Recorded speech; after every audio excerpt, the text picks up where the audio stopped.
Dans la vidéo d'aujourd'hui, je vais répondre à une question qui m'a été posée en commentaire par un abonné. Il dit, Docteur, est-ce possible de tomber enceinte tout en étant vierge? Une belle question.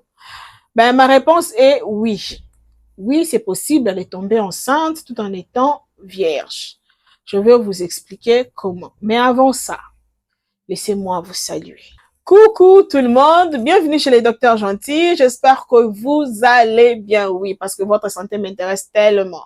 Je suis docteur gentil, médecin généraliste. Ma mission est de vous aider à rester en bonne santé. Ici, sur cette chaîne, nous parlons de la médecine en général par des termes simples pour une meilleure compréhension. Alors, si ça t'intéresse, like, abonne-toi et n'oublie pas d'activer la cloche de notification pour ne rater aucune vidéo. Sans plus tarder, répondons à notre question.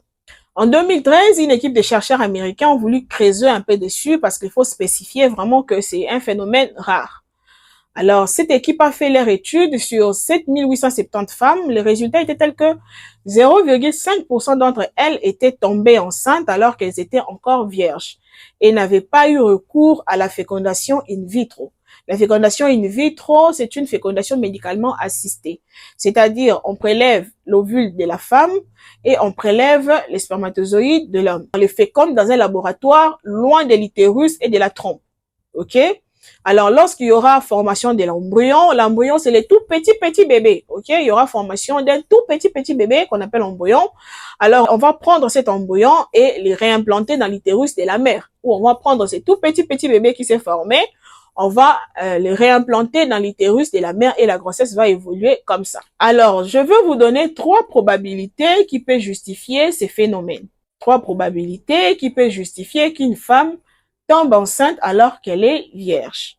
La première probabilité, c'est lorsqu'il y a une communication anormale entre l'intérieur de l'anus et l'intérieur du vagin. Normalement, il n'y a pas une communication. Ils ne sont pas liés. OK? Ils ne sont pas liés à l'intérieur, ils sont séparés. Il n'y a pas un trou qui les relie, les deux. Mais en cas d'une communication anormale qu'on appelle fistule, ok, fistule ano-vaginale ou soit fistule recto-vaginale, alors dans ces cas, il y a un trou qui se forme anormalement et qui les relie. C'est-à-dire, ça relie les vagins à l'anus, l'anus au vagin. Ce qui fait que certaines femmes se retrouvent avec des règles au niveau de l'anus et des caca ou des matières fécales au niveau du vagin. Oui, parce qu'ils peuvent passer par là.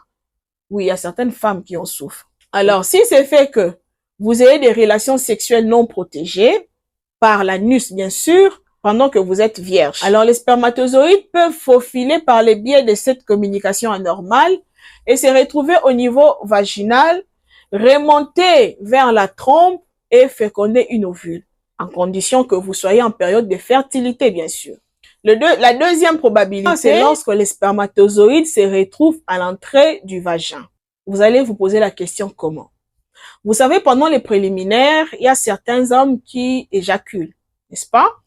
Et si pendant les préliminaires, les messieurs n'avaient pas mis un préservatif et qu'ils éjaculent à l'entrée du vagin ou au niveau de la vulve, ces spermatozoïdes peuvent faufiler, entrer, pénétrer, monter jusqu'à aller féconder une ovule, en condition que la femme soit en période de fertilité. Ils sont vraiment forts. Ils sont très sportifs, les spermatozoïdes, je vous rassure. La troisième probabilité, c'est lorsque vous faites une fécondation in vitro. Alors, dans ces cas-là, vous pouvez aussi vous retrouver enceinte tout en étant vierge. OK? La fécondation in vitro, souvent, c'est une grossesse désirée. Les 2 autres sont des grossesses non désirées. C'est-à-dire, la femme ne s'attendait pas parce qu'elle est vierge. Pour elle, elle s'est dit que c'est impossible, mais elle se retrouve enceinte. OK? C'est une grossesse non désirée. Mais la fécondation in vitro, souvent, ce sont des grossesses désirées. C'est la femme ou le couple qui désire avoir un enfant. Alors, vous devez retenir une chose. Toute relation sexuelle au cours de laquelle les spermatozoïdes se retrouvent à l'entrée du vagin ou les spermatozoïdes se retrouvent au niveau de la vulve comporte un risque de grossesse.